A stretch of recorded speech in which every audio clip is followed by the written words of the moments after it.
It is a Taco Titty Tuesday. Happy St. Patrick's Day. Menace Army, go get you a green beer. Pat and I talked about it. We didn't do it, but we talked about drinking a Guinness. We did. I forgot until right now. Pat on Pound Town talked about maybe sipping on a Guinness during Menace to celebrate our Irish ancestry of getting fucked up. Wait, are you Irish, Zach? I am. Okay. What about you? Wait, Pat, put yourself on screen, Pat. Put yourself on screen. Yeah. The black guy's the only one in here with green on. Well, this is green. What? Okay. Fine. You're fine. It's a light green. Dude, And there's green in the hat. I really found out I don't own anything green. Like I have two pairs of green shorts, but of course it's fucking frigid here today. Yeah. So that was Dude, out. wait, did it snow there yesterday? Oh, yes. Yeah. Oh, yeah. Oh, my God, bro. I walked outside and wanted to hurt the first thing I saw because I walked outside and it was snowing. Chris, it was 70 degrees on Sunday and snowed on Monday. And it's going to be 70 on Saturday. Like, this fucking state is not serious. Wait, Chris, and you guys up there had the meteor come down. Yeah, dude, we had a meteor, bro. It's the next Jeremiah Smith egg, bro. It's the next Arvell Reese egg landing in Cleveland. Crazy. Just wait, dude. I only saw a video of it, bro, from my guy Hank F. Akron. Shout out my neighbor with the video, dude. Shout out Hank. But no, happy St. Actually, you guys want to know something fucked up? I bought this hat specifically for St. Patty's Day because I didn't want to wear a green loud over the top hat when I went out on Saturday. So you know what? Let me throw it on because I figured you two Irish heritage guys would have green on. I do have green on. I got all black. Hey, happy Juneteenth. Absolutely. There you go. Zach is a real ally. He celebrates Black History Millennium. I do. I really do. Hey. Nothing wrong with being black and Irish, right? Yeah. Dude, whenever someone says you're racist, I'm going to start replying, name the last white receiver he offered. That's absolutely valid. He's so racist. Name the white receivers he gave offers to. Right. Exactly. That's a great point. But give me a happy St. Patty's Day in the chat. Let's have a day today. Let's have fun. We got a lot of other schools to talk about because the Buckeyes are on spring break. Mm-hmm. No practice this week. They had their I like that they do this. This was an Urban Meyer thing. The week before spring break, they knock out their 2 padless practices, kind of just get them out the way. Then go on spring break, come back, and spring really begins. So the week off for the Buckeyes doesn't mean a week off for everybody because we got some Bryce Underwood updates coming straight from the horse's mouth. Kyle Whittingham talked about Bryce, the offseason he's had, kind of what he's been doing, what his thoughts, his opinions on Bryce Underwood. So we got a decent amount of Michigan to discuss, Chris. Mm-hmm. I know you're not mad about that. No, I always like talking about Michigan. It's always fun. And plenty of other stories and news things to go. The Broncos just traded every draft pick they ever have for Jalen Waddle. What a fucking time. Mm-hmm. What a time. But let's get it going on this Taco Titty Tuesday, where today we're going to drink pork and sausage with sausage and beans or whatever the fuck Irish people eat. Some sauerkraut. Reuben. Guinness. You need a Reuben, right? That's Irish. Oh, fucking A. I love a Reuben. Mm-hmm. There's no doubt. Pat, at your family's restaurant, it's probably going today, huh? Oh yeah, today's it's the Mecca. It's the biggest day of the year, man. It's the Mecca. Dude, I would pay good money to see Pat Cahill in his prime at the family restaurant. I was slinging drinks at this time. I know this much. 3 years ago. What is it? It's going to be 3 or 4 years when St. Patty's Day is on a Friday. I think we should all go to Davies. We should remote live show from Davies on St. Patty's Day. Dude, I'm in, but I'm not going to lie, Zach. I'm not doing a show. I'm going there to get fucking obliterated. That's all right. 30s at that point. I'll do the show, and people can just sit down and co-host like random people. Yeah. We'll do a different style of show. Yeah. No, if we do a show at Davies, I'm trying to die there. Or maybe Pat has a roster back there. He could get a bad bitch to come be my co-host for a day. see if Pat has any pull some strings. Let's see if Pat has any motion back home. Dude, by then, Annie Agar's about to be at this spot. We're about to have Annie Agar, Livy Doon, fucking Paul Speed's about to wait. Livy Doon's been to Davies. I could probably get her to pull up. And look, by then, bro, like Paul will be a Yankee, so she'll be nearby. Yeah, probably. That's real motion, twin. He probably will be in New York. Mm-hmm. Oh, fuck. All right, let's get it going. Smash that low. Let's check in. Menace check in. We gotta build this channel back up. We got 446 likes yesterday. Solid. I asked for 400. You delivered. Let's get 500 today because we hit 576. What was that last Thursday? Yeah, we hit over 500 last Thursday. Let's dunk on it. Let's get 500 likes on this video. If you like the show, like that we're back on YouTube, and want to help us grow, smash the like button. Follow if you haven't already. Subscribe. And let's get this thing rolling. Lukey, let them know what time it is, Bubba. It is. They need to level up. I think we have some freaks in Menace Army. I'm okay with that. Go watch the fucking film. But I appreciate you for riding with us, Menace Army. Menace out. Menace Army! Let's get to the show! Let's get to the show. I do have trivia, so Pat's welcome to come back up here, and I want to leave it to you both. Before I ask the question, we have 3 separate categories today. All Do you want it career, single season, or single game?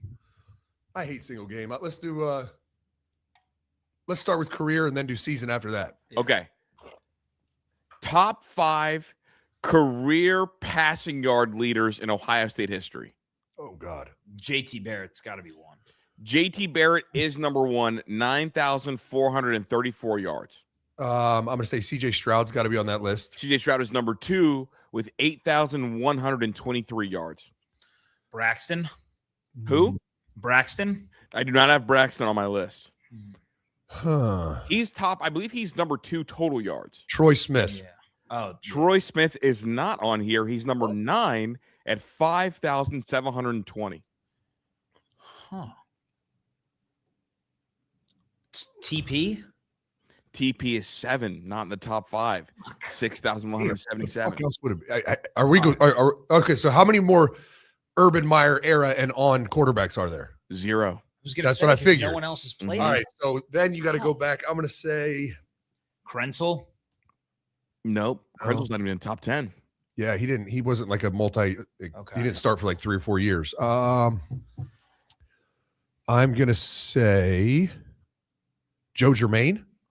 He is number 5. Hey, there we go. 6,370 yards. You're missing 4 and 3. 4 and 3. Who the fuck else played quarterback for Ohio State? I mean, it's not Herb Street.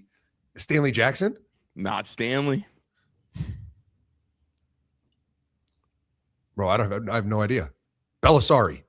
No, not Belisari. He is 8th. He's right actually above Troy Smith, oddly Yeah. enough. Yeah. What are the years for the 2 guys? All right, so I'll give you a hit on the one. I have a lot of this in my house. What? That's a hint. What the fuck? It's a great hint. Ooh. I have a lot of blank in my house. You guys always make fun of me for it. I have no idea. Art Schleister? Yes, I have a lot of art in the crib. All right. Yes, art is number 3. All right. And then the last one, think Bridge Park. Oh my God. I know exactly who it is. Bobby Hoying. Yes, Bobby Owing is number 4 on the list. So the top 5 is Barrett, Stroud, Schleister, Hoying, Germain. Okay. Yeah, his company developed all this whole Bridge Park area. Oh, I didn't know that. Okay. And Oh yeah, he's the godfather of Bridge Park. Great dude. I love Bobby. I can't believe I didn't think of him. And it's wild because the next one, if you want to go top 5 single season, you guys will fly through this. All right. I was going to Because say it, single season's easy because it's Dwayne. Yeah, it's all Ryan Day guys, right? Yeah. Haskins, CJ Stroud, Justin Fields. No, Will Howard? Justin. No, the top 5 is only 3 quarterbacks. Oh, all right. Okay, So Haskins, CJ twice. Mm-hmm. Oh no, And it's 4 quarterbacks. Justin Fields. No Justin. JT? JT Barrett. Nope. Will Howard. Yeah, you got to think elongated Oh season. yeah, 16 games. Yeah. And then fuck. No, it's Julian 5. So like it's Julian crazy. this past year. Duh. Okay. Yeah, it's just crazy because like all these guys are top 15 in the all-time list, but a lot of times they only get 1 or 2 years to get there. Yeah. Mhm. I mean, college football's changed a little bit, right? Especially Bingo. the way Ohio State recruited the position. I mean, when you're talking about first-round draft pick quarterbacks, they didn't have that before. Yeah. I mean, even Troy Smith was like a 6th or 5th rounder or something. He was a late-round draft pick. Like they didn't have those guys that were 1 and done or 2 and done. And they also been loaded at quarterback. So a lot of guys like CJ didn't start as a freshman, right? He redshirted. Same with Julian, redshirted. Yeah. Wait, how hard is the single game top 5? So the single game, it's like my single game trivia question was, can you name me every quarterback in Ohio State history to throw for at least 405 passing yards in a single game? 405. Yeah, 405. How many are there? There's 3. All right. Dwayne's got to be one. Dwayne's got to be one. Correct. I'd say CJ's got to be one. Correct. And you said there's 3 or 4? There's 3. There's 3. So there's been 11 total in the history of Ohio State football. And 10 of them are by either Stroud or Haskins. Huh. Holy shit. That's crazy. Okay. Who else would have thrown for 400? This is going to be random. I don't know. Is it not Julian? Not Julian. Unless Will didn't do in the playoffs last year. No Will. Is it JT? No. It's Art. Art Schleester. There you go. Oh, wow. Art threw for 458 in 19. Hey, that scumbag piece of shit could really play football. Too bad he's such a fucking awful human being. Dude, crazy. 458 in 1981 against Florida State. In that era, if you adjust that, that's 700 yards. Yeah. There's no doubt. Shout out Earl Bruce with the spread offense back then. Shout out Earl, dude. That's honestly the only reason I had these trivia questions today was for that. Because, we talked about how Jeremiah Smith is going to climb up the rankings in terms of overall historic value. And I think Julian has a shot to do the same. A couple quick notes in the world of Ohio State football. I mean, not Ohio State football, NFL football. The Broncos traded for Jalen Waddle.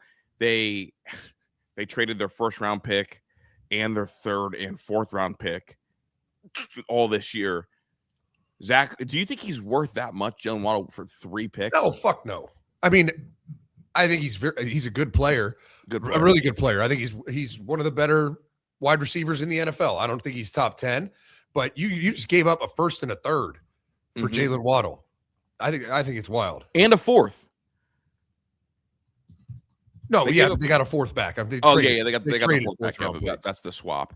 It is wild because I thought to myself, in this particular draft, in the way that the things are going, why would you trade that much for an expensive pick? And the Dolphins are quite clearly, they don't give a shit about anything. They're just trying to, acquire picks and move on from that. Denzel Boston did not run the 40 at Pro Day. What is your thoughts on this? I don't know what your philosophy is. Are you pro or against, wide receivers running the 40 in today's climate with the way the combine, the draft, all that gets with guys that run? Yeah, I mean, it's not a big deal. I like having verifiable times. I think that definitely matters. But if your film's good enough and maybe you're a low 4.5 guy, like Carnell might be, I think he's a high 4.4. But if he's a 4.5 guy, why run? It's only going to ding your draft stock. You're still going to get drafted incredibly high if you don't run. So why run? What does he gain out of running?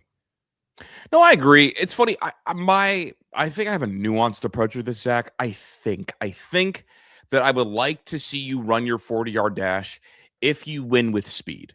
Yeah. Now, do I flip out if you don't? No, because in today's modern day technology, you have GPS on you at all times, so we know how fast you're running in game. But Absolutely. I think the 40-yard dash was important for Chris Brazzell. Even if Brazzell was going to be a first rounder, I think it's important because he's a tall, big, deep threat that wins with speed. Yeah. Other guys, I don't think so. I think if you here we go. If you watch Carnell Tate run and you're David Boston, and you see, or Denzel Boston, excuse me, and you see the internet reaction and people I don't know, don't like this. If I'm Denzel, I'm not touching the 40. I know I'm not as fast as Carnell Tate. I'm a big body guy. I just want to do my reps. The other side of it is, I don't know if his tape is good enough to not run the 40. I think that's the thing. A 4.47 would benefit him at 6'4", 250 or 215. It would be huge. Some guys have to run, even if it's not going to be the fastest, or it's that, I'm a fringe first rounder. Well, if you post a good time, that probably will solidify you in the first round. Carnell Tate is a first rounder no matter what. Run or not run. He's a first rounder. So that's where it's every player is different. It was like Marv. Marv didn't need to run. He was going to be a top 5 pick no matter what. Why run? For what? Even if you're going to run a great 40, what if you pull a hamstring and it sets your offseason off track going into your rookie year. That would be criminal when you didn't have to do it. You were still going to get picked high. Cardell's going to be a top 10 pick no matter what. So why risk it? Why do it? No, I agree. And my thing for Denzel, like I get not running at the combine, but running at your pro day, you could just deny any hand time, dude. Yeah.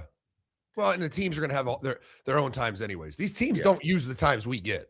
They have their own time on their own clocks, and that's what they use when they talk about their prospects. I agree. Yeah, no, I'm with you. If I'm Denzel, I would have ran. I don't know if is he a first rounder to you out of curiosity from what you saw kind of on film, or to me, he's a second rounder, dude. Yeah, he's a second rounder to me. He's a fringe guy that I think, if this was next year's draft class, you'd be talking about late second round. Dude, why do you be talking about third or fourth round steal? Probably. Fuck out of here. Probably. Dude, and I don't want this to sound disrespectful, but it might be. He reminds me so much of Kelvin Benjamin. That's what he looks and feels like to me. Like, doesn't really win with separation, but he can high point the fuck out of the football. I think he's probably a better worker than Kelvin Benjamin, but I get that feel like watching him run routes. I saw 2 Mike Evans comps, and I just like, you're just light skinned and tall. That's not actually a real comp. Right. So that's just my 2 cents. Now watch, he's gonna go on and become Mike Evans, and I'm gonna be a fucking idiot. Casey Concepcion underwent a knee scope, and it was described as preventative. Yeah, I've never heard of that. I wonder if that's a thing. I mean, I guess preventative, it could be like let's say, so he scoped his knee, probably had like a slight tear in his meniscus that he needed cleaned up. Like, it's not preventative, though. It might prevent future injuries, but it's because something's wrong now. Like, I've never heard of a preventative knee surgery. What are you doing? Like, clearly something's wrong in there that you need to clean up. That's not preventative. That is need for action, right? And it might prevent future injury. So I guess aren't all surgeries preventative? It's just making it seem like it's preventative and quote unquote routine is really odd. I've never heard this with the knee scope. Anytime that you are cut open, dog, I don't think that that's routine.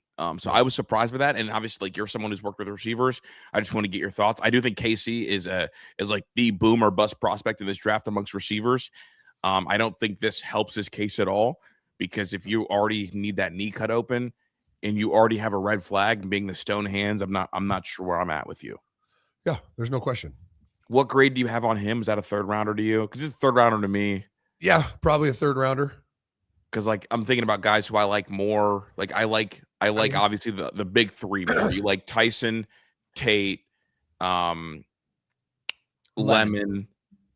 Omar Cooper Jr. See, Omar Cooper Jr., Bradford, that's 5. Casey Concepcion is falls out of the second round for me because of drop issues, and he's more of a possession guy, like a possession receiver who had drop issues this year. I mean, 10% drop rate on the year. No, he's got legit awful ball skills, dog. I mean, when you're talking about Denzel Boston, both of them had 8 deep catches on the year. 8. So they're possession guys. Well, Denzel Boston had a 3% drop rate. He had a 10% drop rate. It's just, you just can't. And go ahead. His drops were like, let me tip the ball in the air. His drops, I feel like, led to interceptions more than anybody else's. Yeah. I mean, Mekhi Lemon's the one, right? He's the one, and we talked about it on Pound Town, and I said you disagree. I mean, Mekhi Lemon it fits your role, right? That alpha slot role. I mean, he's the one that you look at and go, ooh, if you believe in having your alpha wide receiver 1 as a slot, he's the clear first round choice. I mean, he had double the deep ball catches as both receivers we're talking about right now. Only had 2 drops on the year, a 2.5% drop rate. I mean, he had a year last year. He's my wide receiver 1, and I don't think he's a better receiver than Carnell Tate. I just think the league is more geared towards alpha slots than it is for alpha X's, right? Like the days of like the superstar X's being your top receivers, I think are like dwindling a little bit. Obviously, like there was like a golden X era, and that golden X era could come back because there is like the super one coming next year. I was going to say, like, we won't be able to say that after this year. Yeah, this is the last year to celebrate the alpha slots, but like it started with kind of like the Victor Cruz, Wes Welker, and them kind of pushed the slot position ahead a little bit, and then you started seeing this string of like Amon-Ra, Cooper Kupp, JSNs, like guys that are so dominant because they went on the route tree. Because I mean, what type of here we go. The shift towards alpha slots, Zach, came with the shift away from gunslingers. The X's were the guys when gunslingers were the thing. Now, what is it? It's about information and processing and precision. It's so much because back in the like 2000, 2010, you could throw 20 picks a year. We didn't give a shit because just throw it up there somewhere and someone's going to come down with the football. Nowadays, you can't throw 20 picks a year. And with that, you're seeing a change in like wide receiver philosophy. And that's why like the alpha slots, I think, are coming, are the guys. Because you're real, like if you dropped off Jamar Chase and T. Higgins on the old Packers roster, T. Higgins is wide receiver 1. And that's no slight towards Jamar Chase, who we all can acknowledge is a better receiver. But stylistically, Brett Favre's not throwing to open receivers. Brett Favre's not throwing to that technician that gets open for one point in time. Brett Favre's like, okay, you're taller than him. Fuck it. Let's see. But now, obviously, in the precision style offense, when you have a Joe Burrow who wins with touch, wins with accuracy, what matters? Yards after catch and ability to create little separation. That's where Jamar Chase is better. So that's my, as I'm working through this alpha slot theory, that's where I'm at. I don't know how far off base I am because obviously you're the guy that studies tape. I just watch you study tape. Watch the studies of the tape. I mean, I think it's very clear to me who wide receiver 1 is. I would probably put Mekhi Lemon at wide receiver 2 because he's the best slot in the draft. I mean, Carnell Tate just went an entire football season without a single drop. Like his ball skills are elite.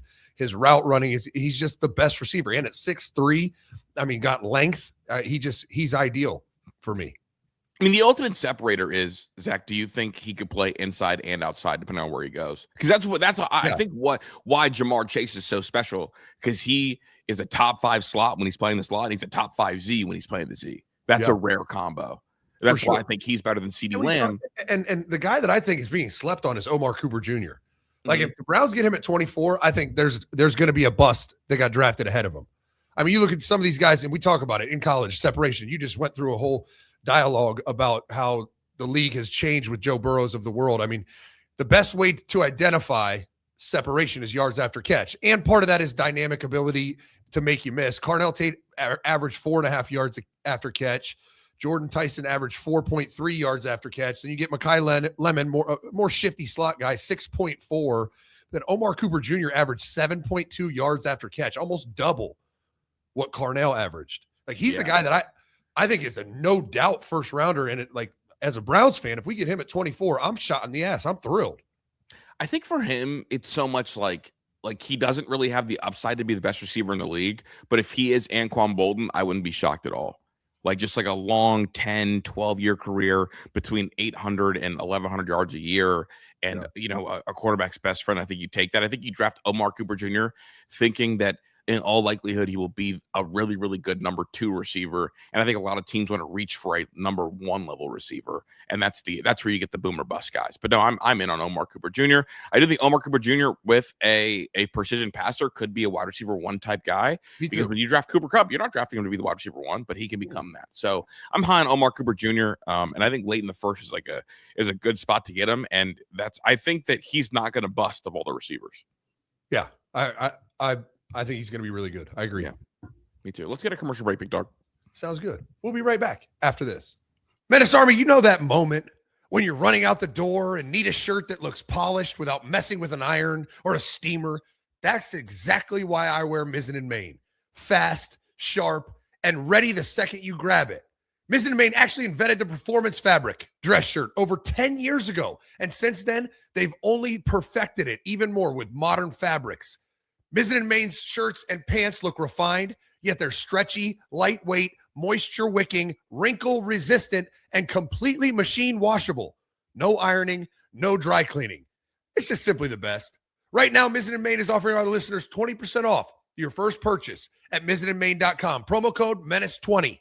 That's Mizzen, spelled M-I-Z-Z-E-N, and Main, M-A-I-N.com. Promo code Menace20 for 20% off. Mizzenandmain.com, promo code Menace20. And if you'd rather shop in person, you can find Mizzen & Main stores in select states. All right, Menace Army, it's March Madness. And you know what that means. It's time to shoot your shot on Prize Picks and get $50 instantly in lineups when you play your first $5. That's right. Prize Picks is now going to give you $50 in lineups when you sign up and play your first $5. Prize Picks makes every dunk, every dime, and every board that much more exciting. So don't miss the chance to get started on America's #1 app for sports picks. Also, there's a new feature alert. PrizePicks now has early payouts. If your player gets off to a hot start, you now have the option to cash out those winnings before the game even finishes. PrizePicks puts their users first, so all withdrawals are fast and secure. PrizePicks accepts most major payment methods when making deposits into your account quick and easy this sports season. Download the PrizePicks app today and use code Menace to get $50 in lineups after you play your first $5. That's code Menace, MENACE, to get $50 in lineups after you play your first $5 lineup. PrizePicks. It's good to be right.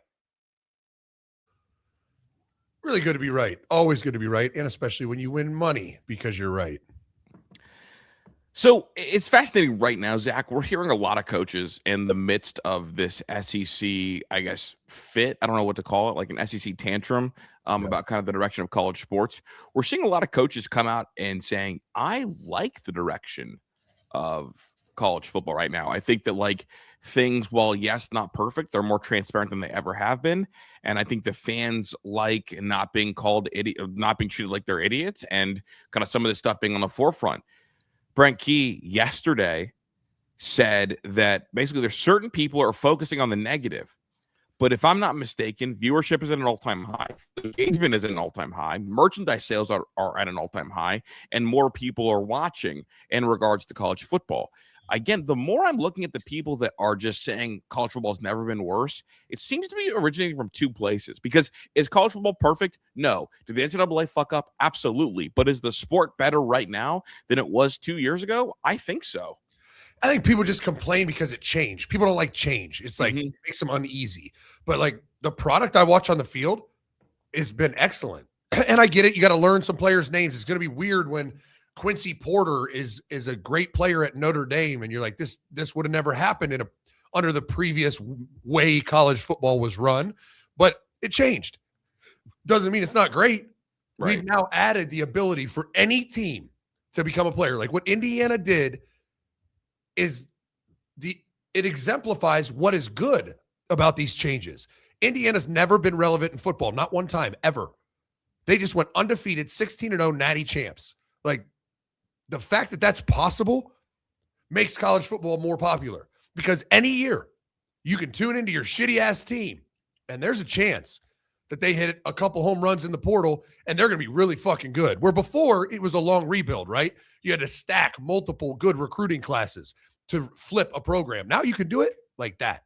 And so everyone has hope. I think it has been good for college football. It just needs to get managed. It needs to get brought under control.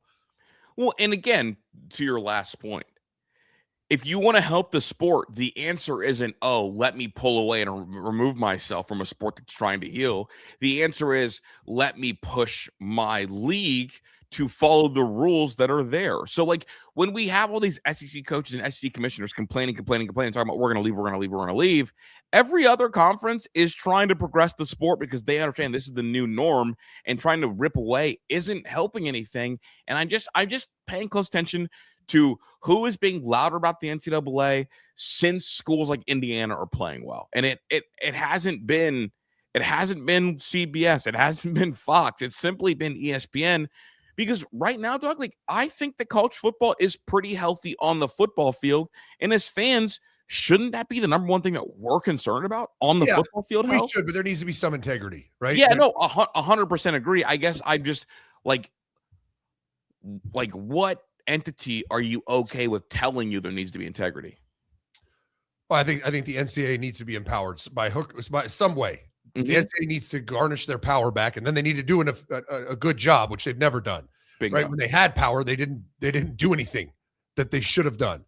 So maybe Charlie Baker's the guy. I mean, it's kind of unfortunate. We got a new president. Look, Mark Emmert was out finally, and it's like, okay, things might start to get better. And then immediately the NCAA was ripped. I mean ripped chest open. Yeah, they were left powerless. Like, what's Charlie Baker supposed to do? And so I think we need to, whether it's with employment contracts, with the revenue sharing money, somehow we have to get the rule of law back in college football. So there's no tampering and you can't buy players. If NIL was actually just NIL and the transfer portal was a one-time transfer, this would all clean up. You still could have a one-year flip like Indiana. You still could invest in NIL to improve your roster. But now we're not stealing players in the dark, in the shadows, behind people's backs, and we're not buying recruits. If we could just fix those two things, this would clean up immensely. You know, it's funny, dog. Like when I go through this, I think about, okay, like what would help and what wouldn't help and what do coaches want. You and I sit here and we want the one-time transfer rule. But dog, I bet you a lot of coaches don't want the one-time transfer rule because they want to go get guys from their second stop who are a little bit older. And so, you know, we can sit here and say that, but I'd be surprised if a lot of coaches wanted that because coaches have benefited from guys that are 2-year transfers. And so that's like a separate thing. I do think it's interesting that like Brent Key and we're now seeing ACC coaches and Big Ten coaches and Big 12 coaches all respond to the crying that it feels like the SEC is doing. And to my question about, you know, who's allowed to tell me that they want integrity, I think Brent Key could tell me that he wants integrity in the sport. Mm-hmm. Greg Sankey gets in front of a camera and said there needs to be integrity. Look, okay. It's like Hitler telling me there needs to be no genocide. Like, settle down. Right? Hey, bud, sit this one out. That's what I'm saying. It's like O.J. Simpson telling me that the violent crime needs to go down. It's like, dog, right. Look, I'm here for the integrity thing. O.J. Simpson tried to tell you to respect women. Yeah, like dog, like I'm all for integrity, but I'm also like the messenger better be right. Because if you're sitting here and I know you've been cheating for 2-3 decades and you want to sit here and tell me there needs to be integrity, I'm like, boy, go to hell. The quick way, express train. And so that's my whole point. I don't want to hear about integrity of the sport from anybody with that S, that E, or that C on their jersey. No question. Like, y'all been cheating for decades. Shut the fuck up. Literally. You're just mad that people can do what you used to do legally. Yeah, it's like you want to go back to there being tight rules so we could break the rules alone instead of us breaking the rules together. And that's my only point. Like, my point about this is like, look, college, like this version of college football, the SEC's responsible for. Because everybody saw that what y'all were doing cheating-wise worked, and now it's legal, so we all want to do it. You guys gave us the blueprint. You guys were doing it in the shadows, and now you're complaining? Give me a fucking break. Because every time I turn around, Greg Sankey is talking. And I think Greg Sankey is like the evil politicians. You know what he said yesterday? What did he say yesterday? He said he wants common sense standards to limit the 26, 27-year-old college athletes with 7 to 9 years of eligibility. It's a temporary period for me, a temporary period of time for a college student to be a college athlete, not a career athletic situation. Now, on the surface, Zach, that can sound fine, good, and dandy, and it is. But this is peak politician stuff, right? Because because this is, let me say something so fucking obvious that no one will disagree with me. Present it like it's an NCAA problem and say, look, I want to fix it to present myself as the good guy. Meanwhile, I've been behind the scenes. I wanted Trinidad Chambers to get an extra year. I wanted Joey Aguilar to get an extra year. I wanted Diego Pavia to get an extra year. So like you saying this is like the equivalent to, honestly, it's the equivalent. And I obviously, like, I'm a fan. It's the equivalent to a politician doing a whole bunch of fucked up stuff and then saying, well, I'm anti-gun violence. Well, no fucking shit, dude. We obviously know that. But are you helping the problem? No, you're not. No, not at all. And so this to me is like, it's like fake good guy. And whenever I see somebody fake good guy, they're the bad guy. It's just, you're not the guy to talk about this. I agree with what he said. We need to have common sense rules. I agree with everything he said. We shouldn't have 7th year, 8th year, 9th year guys. That shouldn't be able to be a thing. It's just he shouldn't be the one talking about it. Like there's plenty of 7th year guys, Diego Pavia, Joey Aguilar. You literally pounded the table. You wanted Diego Pavia, Joey Aguilar, Trinidad, and Trinidad Chambers get an extra year. You don't get to tell us about this, right? It's like you don't want other conferences to do it, but you want to be able to do it. That's basically what it is. He's just not the guy. I mean, fucking Stetson Bennett went to Georgia for 6 years and left without a degree. I'm just going to address this one time. First of all, my name is spelled with a K, K-R-I-S. Smooth, Chris, talking like the SEC schools the only conference that's been planned. Smooth, I have a question for you, and I want you to answer super honestly. Super honestly. Pre-NIL, if Will Anderson got a loan for $5,000 and then paid back the loan in the offseason, would he have been suspended for 2 games during his record-breaking season? Just answer that question again. If Will Anderson took out a loan At Alabama. At Alabama to take his family to a bowl game, and he paid back the loan, would he have been suspended for 2 games the following season for his junior year? If you answer that question honestly, Smooth, I'll make you a mod. I mean, the answer is no shot. Yeah, the answer is no shot. I'm just curious. I'm just curious what he's going to say, because these like Alabama fans, they cope with we won when everybody was cheating. No, you fucking didn't. You won when the SEC was cheating. Nobody else was cheating. Because the other schools that were kind of cheating got blown off the fucking map. Dude, Pete Carroll had a size 13 foot in your ass. Okay, you're saying he was cheating. Yeah. Okay, so look, he just said hell nah. Will Anderson wouldn't have got suspended. Look, Smooth, if we were cheating, why did the best pass rusher maybe in the history of the Big Ten did that exact thing at Ohio State and got suspended for 2 games? Well, and also, Chris, who had success during that era outside of SEC schools? I mean, one just school. Ohio State, maybe? No, Ohio State did, for sure. But Clemson. Yeah. And we know it's well documented the shit they were pulling with New Spring Church. And I mean, they were cheating their ass off. Yeah, so, like, dude. who else was successful? And Ohio State got 1 natty. Yeah, we got one natty. 1. It's not like that was Ohio State was on a run like Clemson was, multiple natties in a few years, or Georgia or Bama. Like, these teams that won multiple national championships were all cheating. Ohio State, we were not. We won 1. No doubt about it. But it wasn't. Talking about that's a lie, bro. He got caught. Dude, you're out of your fucking mind. An Alabama player has never paid back a loan. Never. No. Look, Alabama had a basketball player involved in a murder, and he played in the tournament right after. Brother, Alabama didn't. It was the only team in the country didn't catch a case of COVID. What do you mean? We went to the national championship game. Ohio State was down like 12 players with COVID. Alabama, none. Like, hey, we don't have COVID. You know why we don't have anyone with COVID? Because we didn't test anyone for COVID. You can't have someone with COVID if you don't test for COVID. Literally, bro. We got these, man. It's crazy, bro. It's just like at some point, some of these Alabama fans, you could tell the ones that are inbred because they're just losing more and more brain cells with every day that goes by. That's what happens. As you mix more of your blood with your blood, you get a little more retarded.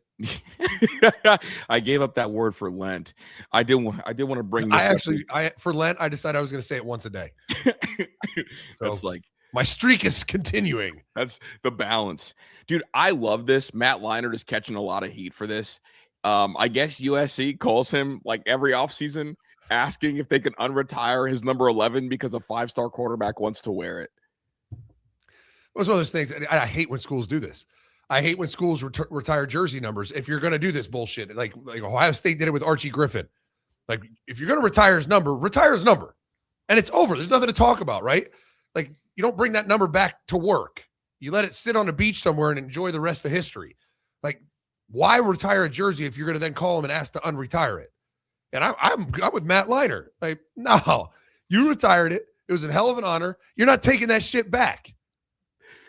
Literally, bro. Like you're telling me you want me to unretire my jersey, my number 11. I'm a Heisman Trophy winner. I was at my peak of powers during USC's peak of powers just for a kid to likely transfer. Like, when's the last time a USC quarterback was there for all 4 years? Like, that's my trivia question for the chat. When is the last time a starting quarterback at USC started his career and ended his career at USC? I don't know. Because guess what? Maeva is from UNLV. Right. Caleb Williams is from Oklahoma. Jackson Dart was before that. He ended up at Ole Miss. Keaton Slovis? Maybe, but didn't he end up somewhere else? I don't know, because he battled with JT Daniels, and JT Daniels went to 100 places. No, Keaton Slovis transferred. He went to Pitt, and BYU after that. Yeah, like when's Sam Darnold? It's Sam Darnold is the answer. Think about that, dog. Sam Darnold, who has that was only 3 years, but he left early for the NFL. Yeah, and I'll give it to Sam Darnold. Probably Matt Barkley. That's crazy. Think Cody about Kessler. that, dog. Like, we're talking about. I know you remember Cody Kessler, Pat. Oh yeah, shout out Cody, baby. He was sandwiched in between Sam Darnold and Matt Barkley. God, he went to USC. Yep. We're talking about who was the coach then? Helton? In 2015. Like, dog, in 2015, I was a freshman at the University of Akron. That's how long it's been since a quarterback started and ended his career at USC. That was Steve Sarkisian's last year, was 2015. Oh, think about that sentence. Steve Sarkisian Crazy. is the last time a starting quarterback started and ended his career at USC. Fuck no. I'm not unretiring my uniform for one of you. No shot. No shot. That's a crazy experiment. And it's crazy because, like, at Ohio State, we could do it. Like, we could come with the last time a starting quarterback started and ended his career at Ohio State is CJ Stroud. I mean, and I will. I mean, for the sake of trivia, I don't think it would count, but I would count Julian Sayin in that as well. Yeah, I would too. Mm-hmm. I would too. I mean, I know he was at Bama, but I absolutely count him. It's also funny for me because, like, Matt Leinert's 11 is kind of iconic because when I was playing football growing up, I switched my number from 85 to 11 because I became a quarterback, and my coach wouldn't let me play quarterback at 85. And so, like, number 11 is the only, like, it's kind of a rare number for quarterbacks, at least in the NFL. So, like, whenever I thought of 11, it was always Matt Leinart. Phil Simms wore 11, but that was only because I was from, New York, New Jersey area. But, like, you think of all the different quarterbacks throughout the history, there's not many number 11. So for that reason, I feel like that's another reason why I just wouldn't unretire it. I feel like it's a receiver number. Yeah. I mean, literally your list of great NFL quarterbacks who wore the number are Drew Bledsoe, Phil Simms, Alex Smith. Wow, I forgot about Alex. Danny White back in the 70s, Carson Wentz for the Eagles. Shout out Carson Wentz, dude. To me, the number 11 was iconic because there weren't that many left-handed quarterbacks, so I always clung to them. And, like, really, like, in that time period for me, it was him and Vic. Yeah. Those are the only two, like, lefty quarterbacks. And now the lefty quarterbacks got real fucking weird and corny for a little bit, but now we're back. We're back, dude, with Michael Penix. Shout out Michael. So, yeah, anyway, okay, we can play this game with a lot of different places. Like, the last time a quarterback started and finished their career at Michigan would have been J.J. McCarthy.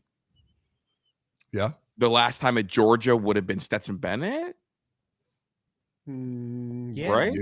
I don't think he transferred in, right? Yeah. Well, no, he didn't. No. Well, he went to JUCO and then came back. I don't know if that fucking counts. No, it doesn't count. That's not the same as a transfer portal kid that you grab. It's not like it's Cam Ward or Darian Mensah or even Will Howard. Mm-hmm. So I think if there was a culture at USC where you come in and you're the guy and you finish as the guy, I'd be more open to the jersey being unretired, at least for a certain player. But if not, dude, no shot. I mean, think about it, dude. Like if he would have unretired, I guarantee you that Malachi Nelson asked to like have that number. Malachi Nelson then lost a job to Miller Moss, and then he transferred and lost a job to the little 5'5" quarterback of Boise State the only year they made the playoffs. Like, you can't unretire your number for something like that. No, fuck no. You can't do it. I agree with Matt Leinart. All right, I got a fun game I want to play. Unscripted. Okay, let's do it. After the commercial. Bet. And then we'll talk about Michigan. Not a lot to talk about Ohio State. We could talk about how Jeremiah Smith's probably on the beach right now chasing some young tail. But that's about it. All the players are on their spring break week off. They'll be back on Sunday. I'd assume to get rocking on Monday to bring spring ball back. So I got a fun game. We're going to play it right after this break. We'll be right back after this. Menace Army, you know me. I've been on a level up. Been at 15 months? And I'm going to talk about something that I wish I learned earlier in life. I'm 42 now. And I don't know about you guys, but when I hit 40, maybe even 30, late 30s, things got harder. Not just gym stuff, but like everything. Energy crashes at 2 p.m. became my new normal. That's not supposed to happen in your late 30s.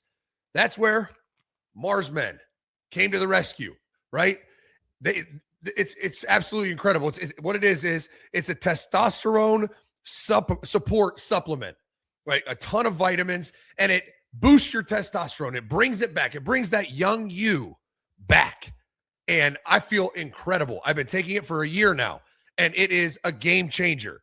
Plus, it's a 90-day money-back guarantee, so there's no risk. Worst case, you don't absolutely love it, and you get your money back.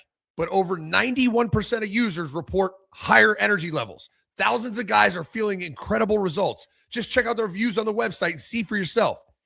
And for a limited time, our listeners get 50% off for life, plus free shipping and 3 free gifts at mengotomars.com. That's mengotomars.com for 50% off and 3 free gifts when you check out. After you purchase, they'll ask you where you heard about them. Please support our show and tell them Menace to Sports sent you. It's a game changer. I highly recommend it.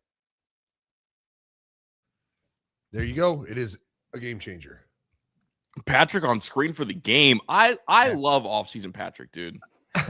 As opposed to in-season Patrick, he wait. fucking sucks. Hate that guy. Fuck that Dude, guy. In-season Patrick be pissing me off. Fucking. All right. With the corn love. Are you ready for my game? Mm-hmm. We're going to go 1 through 19. Best NFL quarterback to wear each number. Oh, okay. Wait, who determines best? I mean, it's just have this we'll just have a conversation. I'll Okay, tell you, okay. it's an article from Abstract Sports. I'll tell you what theirs is. No, that's you fine. differ. I'm okay with guessing what other people think. Mhm. All right. Jersey number 1. Cam Newton. That's not who they picked, but I could get down Warren with that. Moon. Warren Moon. Yeah. Oh, okay. Damn it. 17 seasons, 9-time Pro Bowler. It's probably him. Yeah, no, that's All right. great. Jersey That's number 2. Matt great. Ryan. Wait, who? Matt Ryan. Matt Ryan. Is it That Matt? actually it? Yeah. Oh, let's So- go. Hey, Pat's My gonna- head goes to Johnny Manziel off the rip. Absolutely. He's got to be the worst, right? Yeah. All right. Jersey number 3. Huh. What did Kurt Warner wear? He was 13. Oh, okay. Jersey number 3. Now I'm on the Chris train. My immediate thought was Brandon Whedon. I'm like, fuck no. Dude, who the fuck wore number 3? Oh, I don't know. I fucking hate him.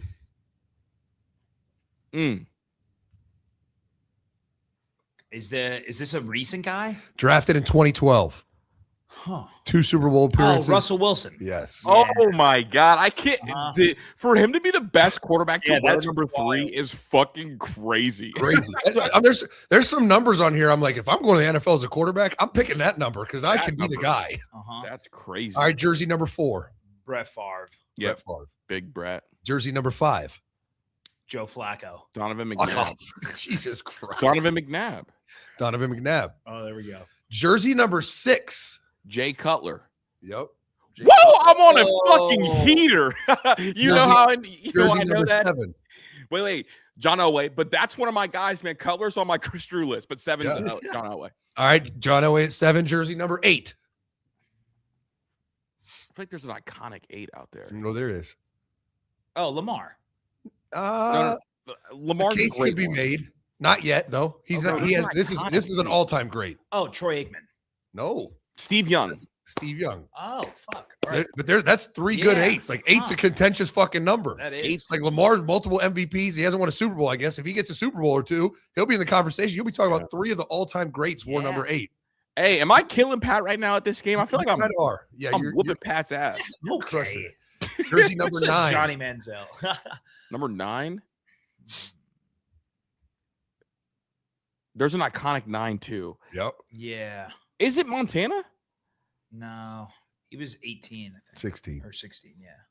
Number 9. Fuck, I don't know. Joe Burrow. No, not yet. Not yet. He probably will be. But Damn I don't it. know. This I other one, can't remember who Oh, number Drew 9 is. Drew Brees. Yeah. Oh, fucking Drew. All right, jersey number 10. Eli. Eli. It's gotta be Eli, right? It is Eli. Oh, I got him before Chris. You got I said Eli before Chris. Come I on. love him. So you know, All right, jersey number 11. You get credit for that. Bill Sims. No, number 11 is That's the only one. 11, Oh. 12 are 2 quarterbacks from the same team. Oh, Bledsoe and Brady. Bledsoe and Brady. I was just going to Yeah. give you 12. Everyone knows 12. Yeah. Brady, Well, actually, yeah. no, the 12 should be Aaron Rodgers, though, right? Stop it. All right, Yeah, jersey number 13. Another What number did Joe Montana wear, yo? 16. I already gave you that one. I don't know who wore number 13. 13. Probably the greatest quarterback to never win a Super Bowl. Oh, Marino. Dan Marino. Yeah. And All right, now 14. I'm not going to have you guess. 14 is up for the fucking taking. Back in 1948 to 64, Y.A. Tittle is the Why best Tittle? 14. Like someone needs to wear 14 right now. Yeah. I'm wearing 14 real Literally, go quick. get that jersey number. I can't even think of like one that's recent. I literally, when I saw it, I was like, yeah, it just looks weird. The number 14 Yeah. on a quarterback.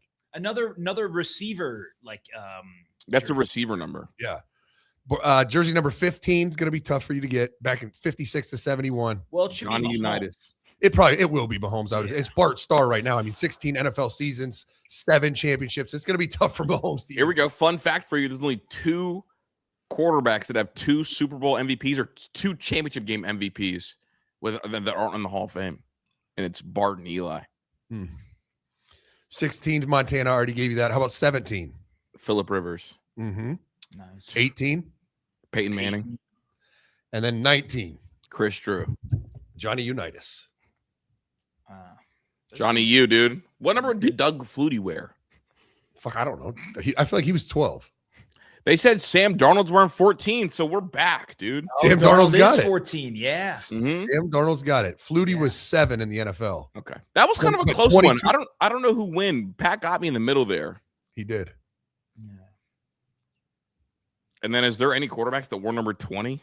No. I was going to say, I don't think there's anyone else. Oh, I wait, think what about, was there a 0? No. No, because I think 0 was illegal for the most I part was of going it. to say, that's new. Yeah. That's a fun game, dude. I like Yeah, it. I pulled up the article. I was like, oh, I wonder if they'll get these. Yeah, no, that's a fun game, dude. I'm You in. guys are pretty good. I'll give you an A. Let's go. Let's go, dude. Shout out teamwork. Teamwork. All makes right, the dream back work. to your show now, Chris. I had my All fun. right, dude. Kyle Whittingham been really high on Bryce Underwood. A lot of us are high on Bryce Underwood. You know, there was a thought that maybe he would get challenged. He has a ton of, I guess, growth he needs to go through as a quarterback because right now he's a really good athlete. I guess a couple of the clear messages are so far from camp or before camp feels like that he's the clear number 1 without a doubt, and there will not be a quarterback competition. Is that good or bad? Is that encouraging or not? What have you heard? I mean, of listen, camp? I don't think anyone thought there would be, right? I mean, they brought in 2 transfer quarterbacks for depth.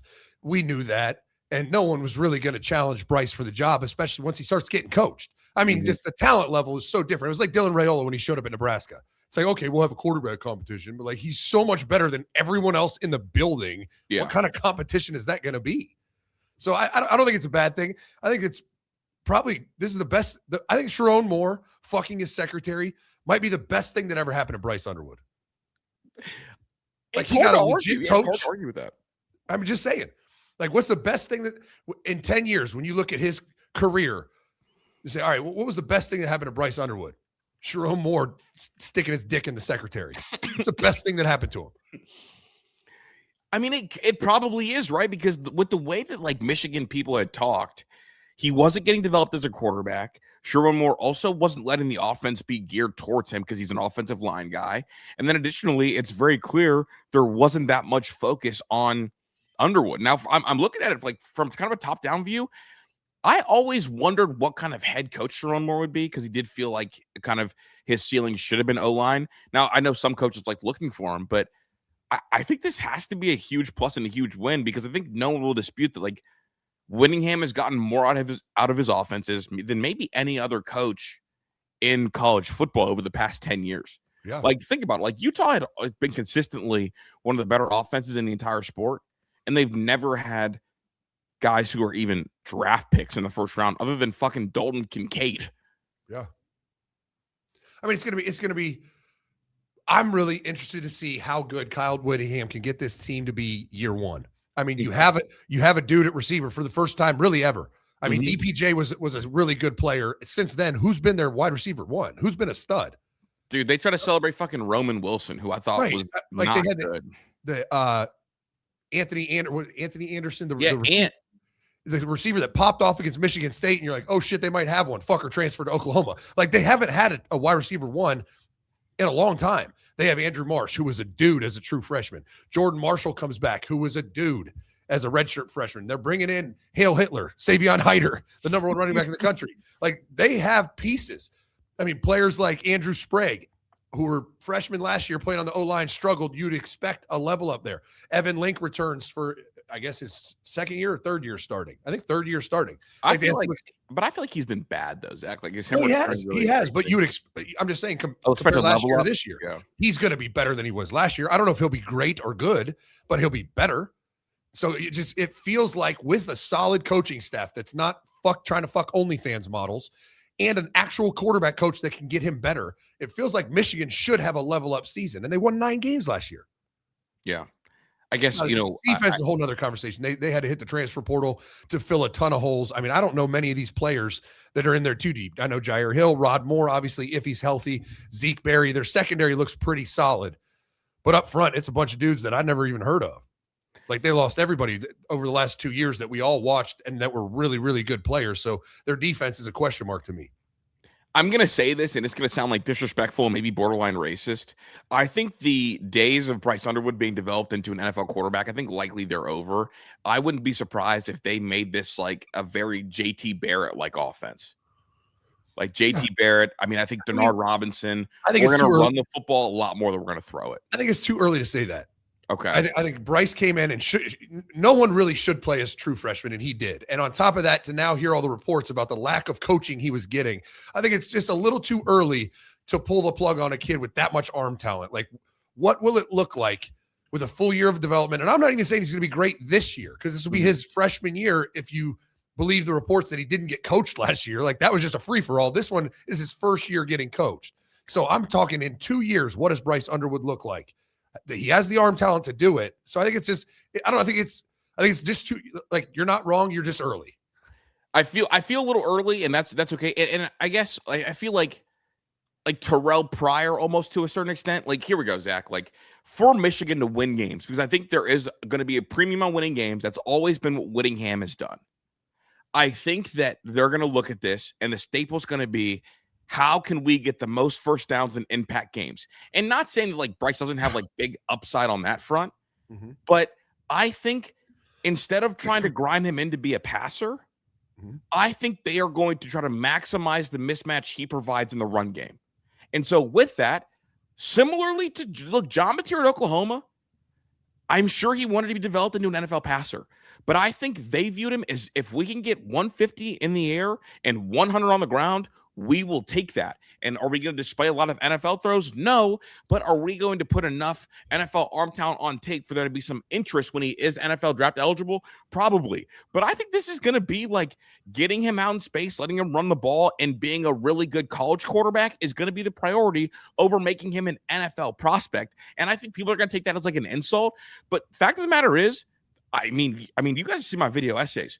The reports I've done and kind of stuff I've talked about, it's about like good college quarterbacks trump the NFL prospects, because what wins on Saturdays is sometimes different than what wins on Sundays. I don't think it's a bad thing, but like, I think that there'll be a premium on winning games. I think you win games by running him 15 to 20 times against Oklahoma. I think you win games by running him 15 to 20 times against USC. I think you win games by running him 15 to 20 times against Washington. And look, how did they win the Nebraska game a year ago when Pat bet a chip that they wouldn't? It was Biff Poggi. He said, we're going to run the shit out of you because our numbers advantage and your athleticism is when we are our very best. When Sharon Moore got back, what did they do? They didn't throw the ball. And that's fine. Like, obviously, Sharon Moore had a lot of other shit going on. He's running around fucking all these hoes, this, that, and the third. But the best version is with him and his legs. And I think that's important. And we've seen it plenty, right? I mean, that was Urban Meyer's entire career. JT Barrett wasn't an NFL arm talent, but you know what? Won a shitload of games. A shitload. Bingo. And look, if he puts some throws out there that are like NFL caliber, he could still be a first rounder. We fucking saw it. I mean, we saw Anthony Richardson did not throw a touchdown pass the first 6 weeks of the season at Florida. Top 5 pick. Why? Because we saw the arm talent, but also he was going to run the ball, because that's the biggest advantage. For me, if you look at the construction of the Michigan team for the past 5 years, Zach, what has it been about? It's been about offensive line and running the ball. So why wouldn't we maximize numbers and the advantage? Because you just said it. When's the last time they had a real playmaker receiver? They really don't. I think having him be a run-first quarterback that dominates on the ground and, has some moments to march is the best chance they have at winning. Now, if you want to develop into a pro-style passer, awesome, but you'll lose more games because of that, is my opinion. And look, and maybe the Denard Robinson take is a little bit disrespectful. Maybe the Terrell Pryor take is a little bit disrespectful. That's fine. I think the most yards he'll ever throw for, it will look like a less throw-happy version of what we saw from Justin Fields. That's fair. And I think that's okay. It'll be interesting to see. I'm not going to. I'm giving up because I'm a fucking hater. Right. I'm not going to evaluate him on last year. Okay. And I thought he had some plays where you're like, oh shit. Like, when this kid gets fundamentally like calmed down, when he gets developed and refined a little bit, if he can do that consistently, he has all the arm talent to be an NFL quarterback. So I just want to see him 1 year getting coached. This year, if we see improvement, I mean, you look at a guy, Anthony Richardson, first-round draft pick, had a 53% completion percentage his last year, his third year in college. Underwood will be better than that. I think he absolutely will be. Yeah. And my stance is only that, like, what has Whittingham always done? He's always put you in positions to use your best trait. What is Bryce Underwood's best trait? His athleticism. The legs. And so I think that's gonna be the emphasis. Because, dog, like, you have week 2 against Oklahoma. Do you think that him running the ball 15 times a game gives them a better shot to win? Because I absolutely think it does. Oh, of course it does. And honestly, that 300 rushing attack is crazy. Absolutely. So just my Michigan thought. I don't know if you have any more on Michigan that you want to dig into. No, I mean, I just think you got to look at guys like Cam Rising and players that played for Kyle Whittingham. And they all were, I mean, Cam Rising was a dual threat. He had more rushing yards in his 2 years starting than Bryce had last year. Mm-hmm. So they ran him significantly. I mean, 74 attempts to 77 attempts in his 2 years starting, averaged over 6 yards a carry, but he threw for 3,000 yards, right? I think that's Bryce's sweet spot. Throw for 3,000, rush for 800, and make an impact with both aspects of your game. And isn't that JT Barrett 3K throwing, 1K running? Now, it definitely looked ugly. Yeah. Yep. But that's where he was at. I think the least yards JT ever threw for in a year was like 3,400 yards. Yeah, for sure. So, and just like, JT threw for 2,800 as a freshman. Mm-hmm. And then obviously split time with Cardale as a sophomore. So 992 threw for 2,500 as a junior, and then 3,000 as a senior. He rushed for 938, 682, 845, 798. He has over 3,200 rushing yards. That's fucking crazy, dude. Dude, 43 rushing touchdowns. If you look at Underwood in the big games, dude, Underwood never in his entire year last year never went over 10 carries. The most he ever had in one game was 8 carries for 7.6 yards per carry and 61 yards. Now, if you get rid of sack yards, it's more, but never went over 10 carries in one game is an issue, except for the Texas game, but he also had all the sacks. Yeah, for sure. Let's get a commercial break, big dog. Let's do it. Luke, just because Justine's got to come pick me up today from after the show. And Justine just texted me. She said, Luke is making me ask you if Chris will give you a ride home. What are you talking about? I'm not in. All right. Dog. Oh, I said, no. She said, I know. He just kept saying, did you ask him yet? All right, let's get a commercial. We'll be right back after this. Menace Army. I'm going to be calm with this one because this one is a life hack. It's a game changer. You can go to menacesports.com right now and level up your TV game. Live now on our website, the P6 Mini box. It's an electronic device. It's small. It's easy for travel. You can take it anywhere, connect it to Wi-Fi, and you got it. Every show, every game, every movie ever made. All you do is plug it in. No more paying for Netflix. No more paying for cable. None of that. Just go to menacesports.com right now. Buy the P6 Mini, and you have everything. You can cut all subscriptions. You will save enough money in 3 months to pay for it for life.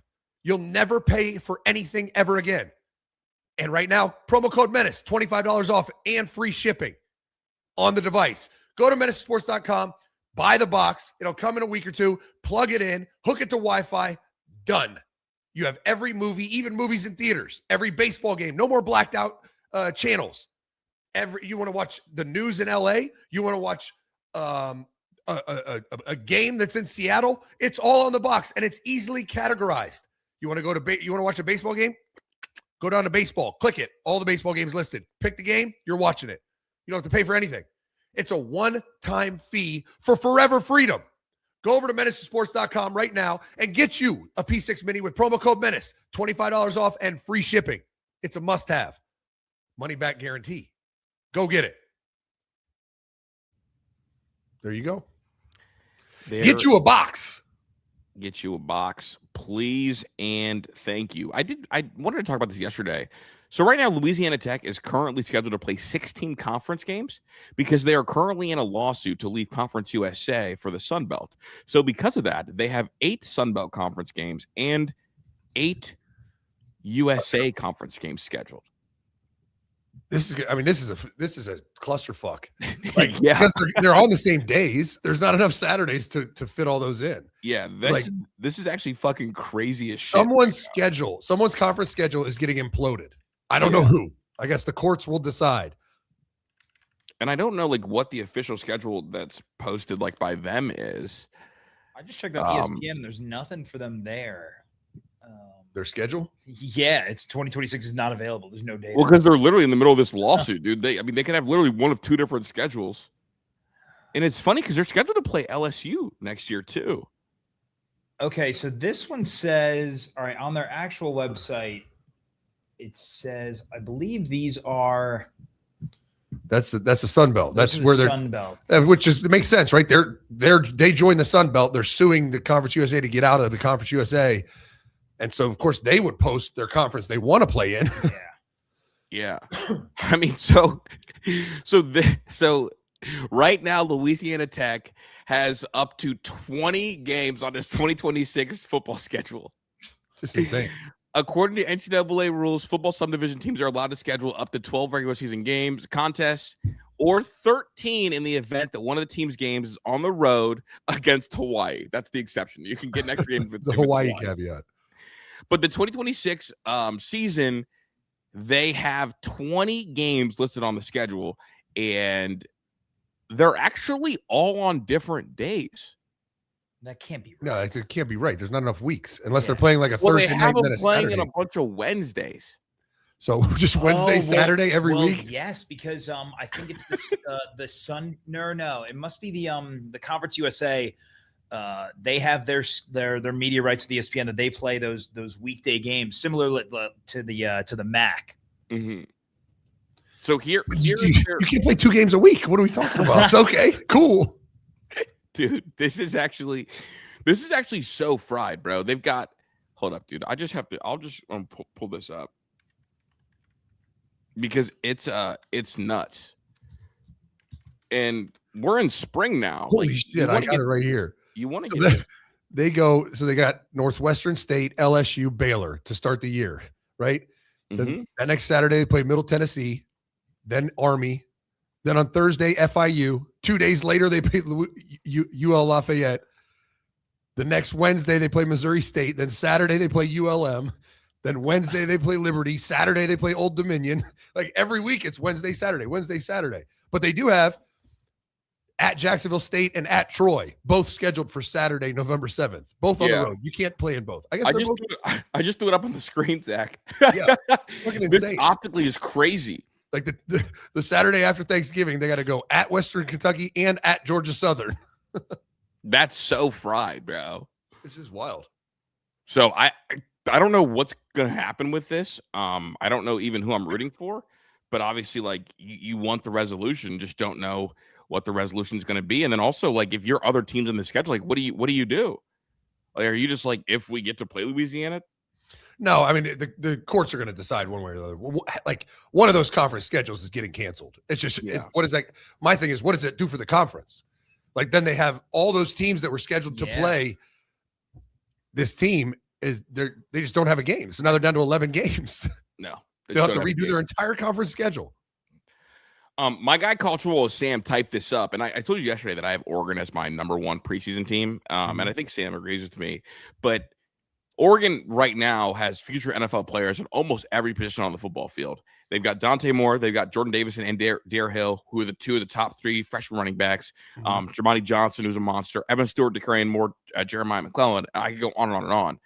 My stance with this is my call, dog. I've been kind of in the front seat driving it at one point, in the back seat riding along, in the Dan Lanning love fest. Young Urban, I've done all that.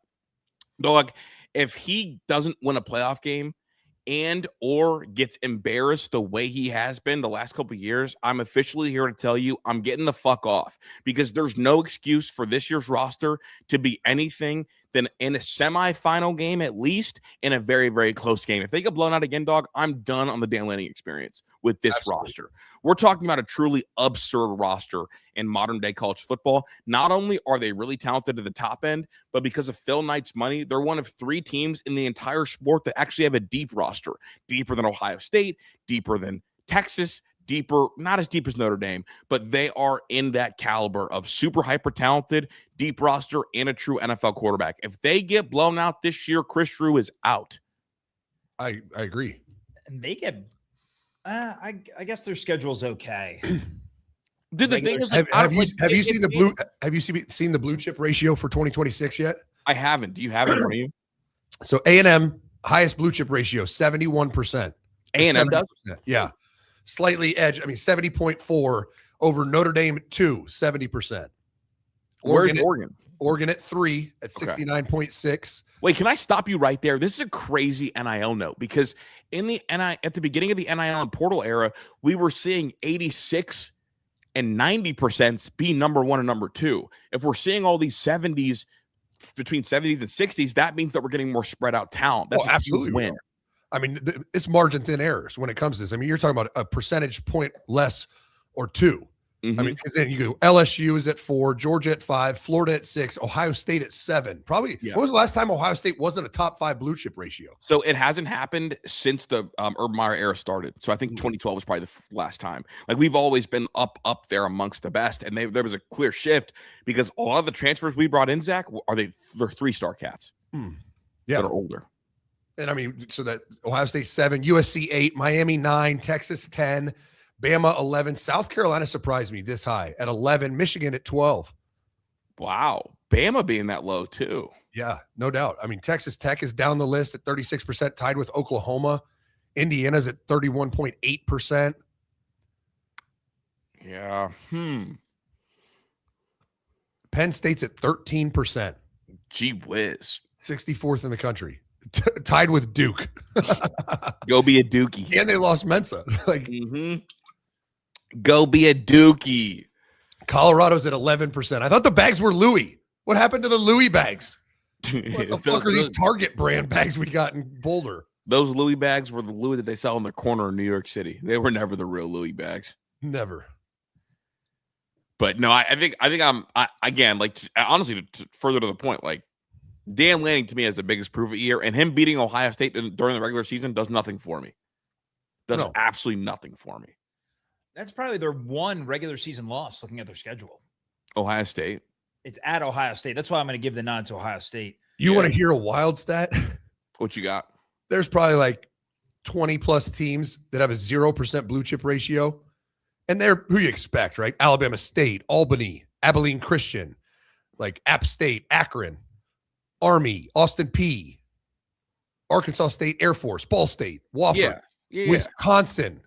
Oh! No. I'm looking at Wingate. That makes sense. Then a big fucking red W. I'm like, oh, fuck, Luke. No, Fickle. Crazy. This is the craziest spin ever. I'm about to pick Akron to win the MAC, and I'm going to say they're the only Power 5 team.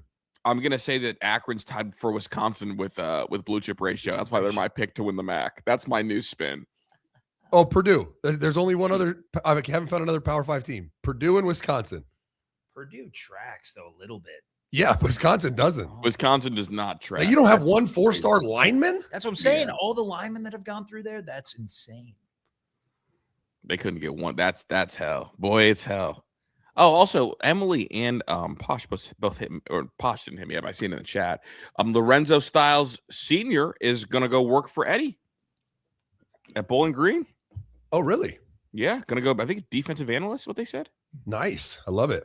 So that note. Let's get a commercial break, come back, hit Rumble Rants and all that fun stuff and get out of here. And super chats. Get them in. We're back on YouTube making money again. Mm-hmm. It's a great day. Getting that YouTube check back will be nice once we get there. So help us make the channel grow. All you got to do is comment Happy St. Patty's Day or a 4-leaf clover, like the video, and subscribe. If you do that, we'll get this channel back up and running to where we were. We have a little bit over 40,000 subs. We got to get back. So subscribe to the channel, like the video, and Happy St. Patty's Day to you. We'll be right back after this. All right, Menace Army, it's going to be like a broken record at this point, but I'm going to keep trying to push you to level up your life. Our partners over at Awaken 180 Weight Loss have a game-changing program for you. Enough with the shots, the needles, Ozempic, all the easy fixes that will help you lose weight, and then you'll gain it back later. This is about education and life transformation. Awaken 180 Weight Loss has perfected the science and made it so easy. 5+ pounds a week. Literally, if you started right now, by May 1st, you'd be down 30 pounds. It's really simple. First thing to do is they link you with a coach, your personal coach, one-on-one coaching. Every week you check in. She holds you accountable. She works with you. She helps you get through things coming up, birthday parties, holidays. We got Easter coming up. Your coach will help you. She'll coach you, or he will coach you through it so that you don't divert from the program. They deliver 4 out of 5 of your meals to your front door. Easy peasy. Just eat 4 of those selections a day, and then they give you a guideline for dinner on what you can cook, what you can eat, what you should do. And then they hold you accountable. They give you a scale. You weigh in all your analytics, body fat percentage, visceral fat, you name it. It goes straight to your coach, and you have it on the app. And then you guys talk about it once a week, about the journey. And then it's not done there. Once you're done with the program, once you hit your target weight, you got free maintenance for life.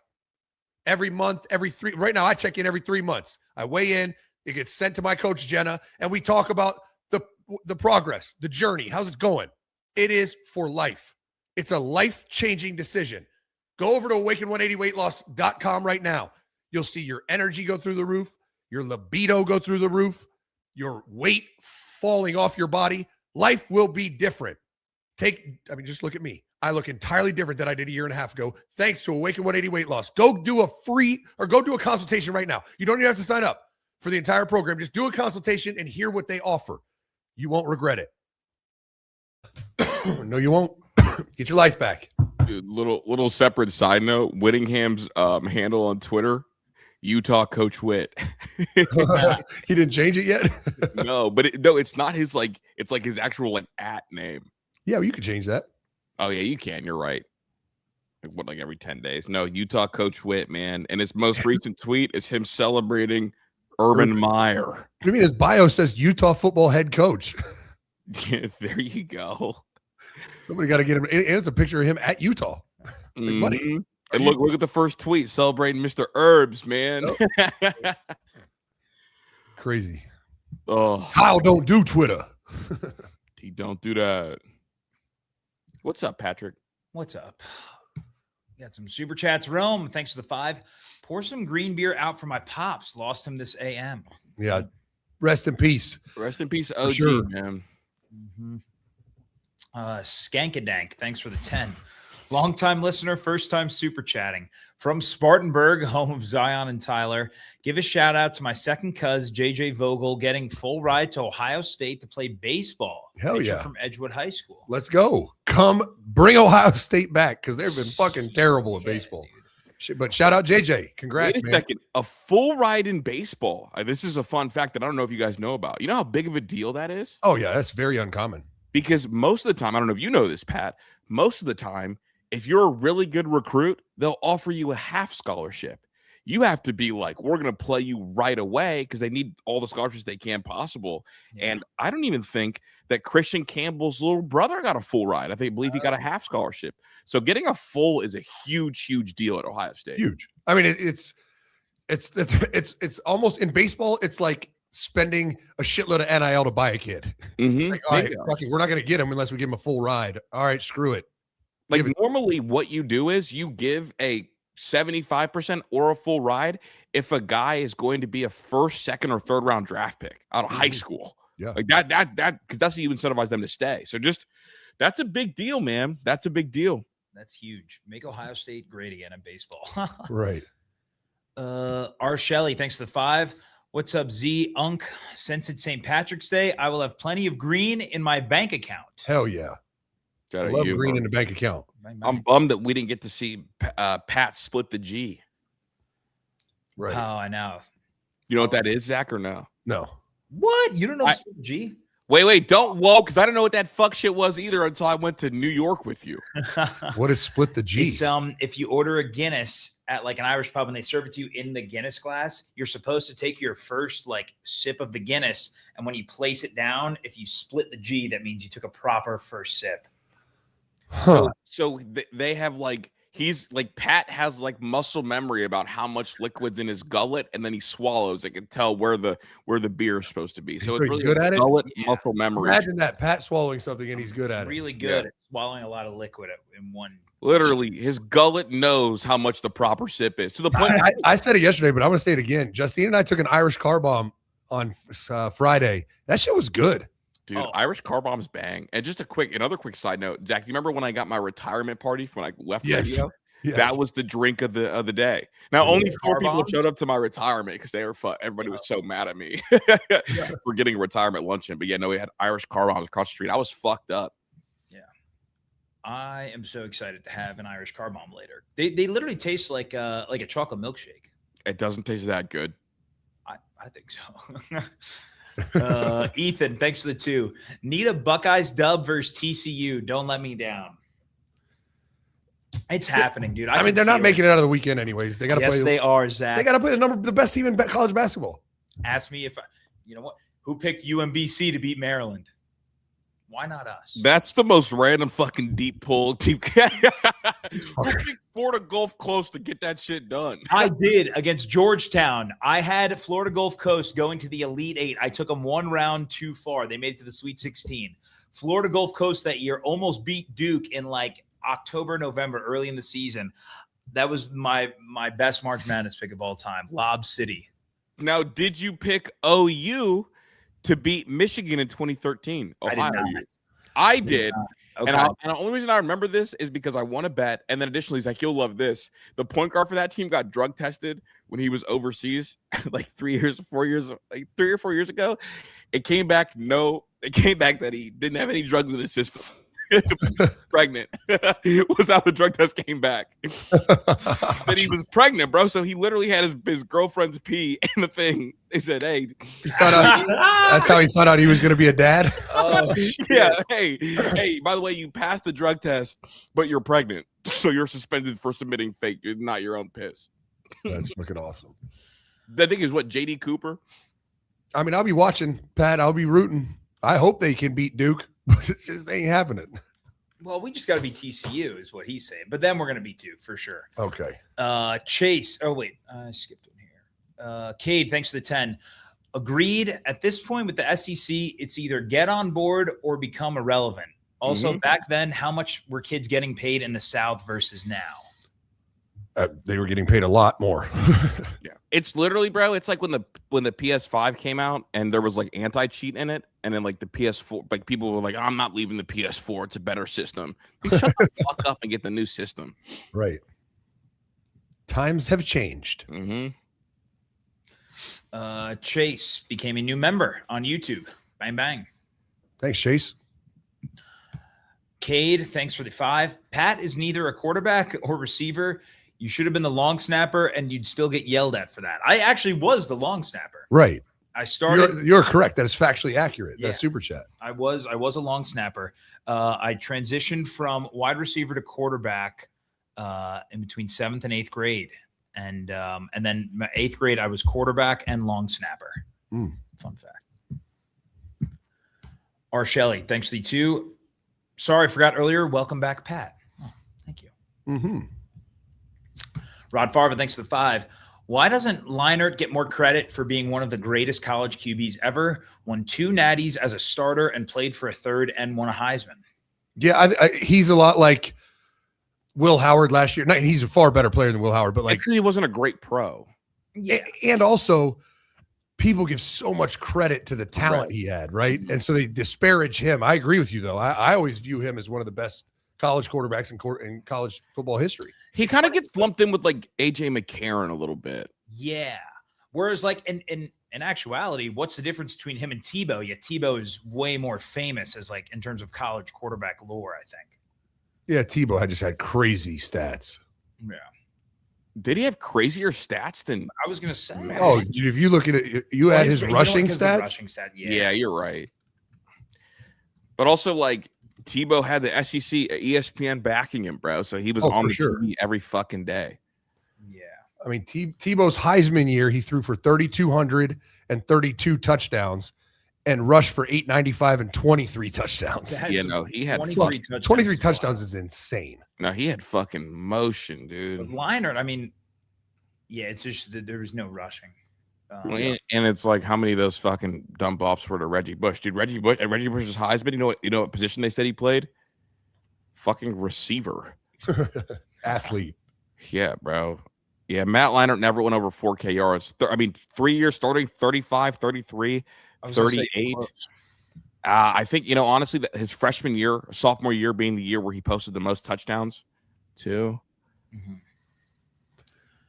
Reggie Bush had 2,200 yards from scrimmage his Heisman year. Yeah, dude. Ridiculous. But to speak to the Tebow rushing stats, he only had 18 touchdowns. Tebow had 23 just rushing. Dude. Brother Trucker, thanks for the 5. What's the difference between the Terminator and Chris's dad? The Terminator will be back. You can't tell these kind of jokes. What the fuck? That's fucked up. It's fucked up. I can tell the missing dad jokes. I was going to say it's fucked up because it's true. It's right. God damn. Bro, my Pops lure is crazy, dude. You guys don't understand. I got my 19th birthday. My grandma invited me to the family reunion, bro, as a secret. And my grandma being his dad, and that's some crazy lore. Oh, wow. Yeah, that's crazy. I didn't go, but it was in New Jersey. If I would have known Pat at the time, I would have went. No yeah, way. dude. I guess my grandma's got a little bit of motion, and I guess I got some pretty great blood and some money on that side, and it was in Jersey. But I didn't go. You don't know where in Jersey, do you? No fucking clue. I was 19 years old, bro. I had 3 phone calls. The first call was, "I'm your grandmother," and then she fucking talked my ear off about how great she was, and I was like, okay, literally trying to pay off my fucking student debt. Anyway, the next talk was, "We want you to speak to your dying grandmother. That's like her last wish, is she's in hospice." And so I called her and just heard her breathe heavily into the phone and said, "Hey, R.I.P. Granny. I don't know what am I supposed to say to my dying grandmother I don't know about." The third call was, "Come to New Jersey for the family reunion. No, nobody else knows. Figured we could surprise your 2 sisters that you've never met before and your dad who you've never met before." And I'm like, okay, what is this, a fucking TLC movie? What the fuck? WV, thanks for the 5. Chris, how many times you pull up to that Speedway by Manny's after dark? Place has hella World Star Hall of Fame clips. Yeah, dude. So there's that Speedway, and then there's the one by Wendy's by the shelter, bro. I've seen 4 fights, and I think I've been over there maybe 15 times total. That Speedway, literally, if you guys ever see a World Star video at Speedway, it's likely the one in Akron, Ohio. That shit, dude, I'll never forget. My producer's cousin got his shit rocked at one of those Speedways, and it was a viral video, and I was laughing about it. He's like, "That's not funny, bro. That's my cousin." It's like, all right, whoa. Your cousin got smoked. He got his shit rocked. My fault. Oh, fuck. That's Crackhead Central, bro, and the Circle K over there by the BMW spot. That's real West Akron lore. Was the Circle K the one that got robbed? The story you were telling me about, dude? So I don't know if I told you this story, Zach, but there's a Circle K by my old house when I lived in a really small house, and there was a group robbery all week on Snapchat. Yes. A group of kids just talking about, "Hey, we're meeting here. We're gonna do our march on Circle K." I swear to God, Zach, I'm outside. Me and my boy John Banks, bro.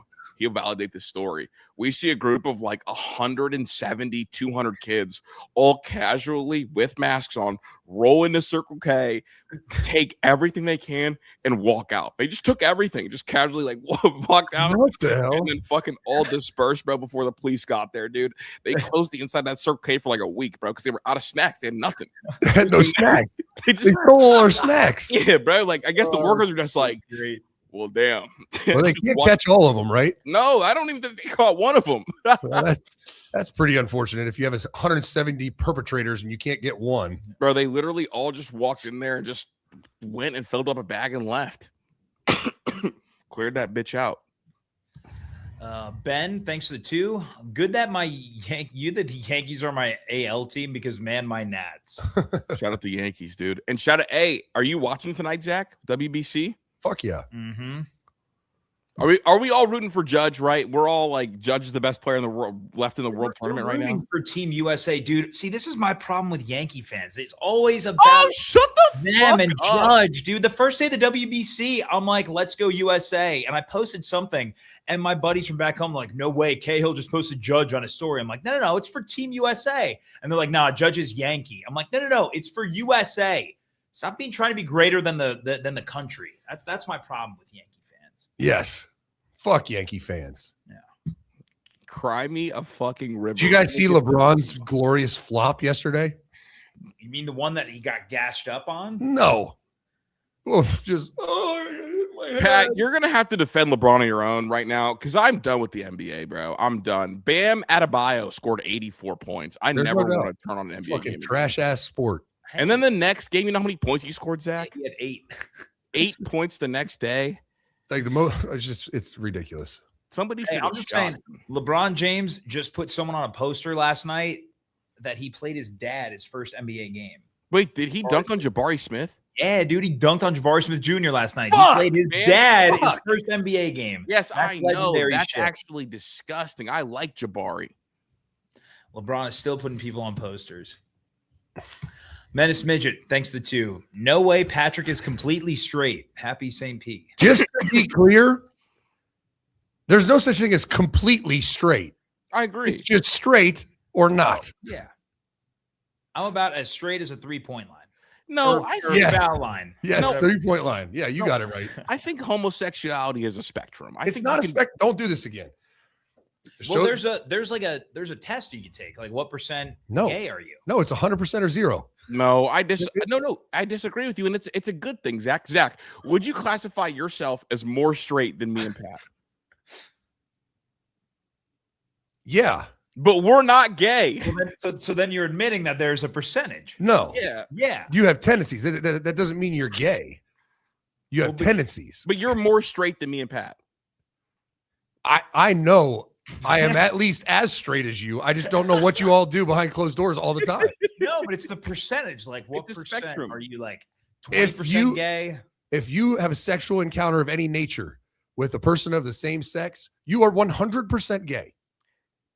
But And if you don't, you are 100% straight. But it's like a spectrum. So I have a Serbian friend, and I'll never forget when he greeted me, kissed me on the cheek, and so I kissed him on the cheek back. I'm straight though, but that was like That was not gay. the straightest. And you are technically have a little gay in you. So you're gay. No, that's the point. A little gay. Yeah, no, a little bit gay. So I'm a B straight student. I'm 84%. Here's the thing: it's there's levels of gay, Mhm. but if you are or are not is a black and white yes or no answer.